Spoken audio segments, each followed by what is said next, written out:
Manoloana ny zava-misy tao amin'ny tanàna Nantsakabary tao anatin'ny distrikt'ny Befandriana izay nitarika savorivory teo amin'ny faritra ny Zanak Sofia sy ny mponina tsy lavitra n'izany tanàna izany dia mitaona ny rehetra merina ny firaisan-kina sy ny fifankatiavana ny loholona voafito tao Befandriana avaratra. Manana fanazavana sy ny fanentanana amin'izany moa ny tena ny arahantsika toy izao manaraka izao ny momba azy ity.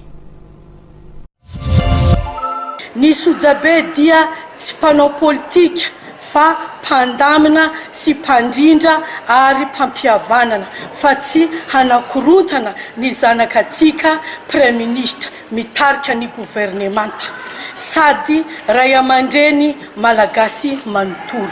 Mba efa betsaka ny zava-bitana amin'ny firenena, ny fandaminana ny raharam-pirenena, ny fanaovana fotodrafitrasa manerana nosy, ny fifanantonana amin'ny lafiny iraisam-pirenena. Ny any ivelany aza manome marim-pankasitrahana noho ny zava-bitana. Ndao atsika hiaraka hiasa fa mbola be ny adidy sy andraikitra sy hiafankatiavantsika hampandroso ny faritra Sofia Madagasikara manontolo.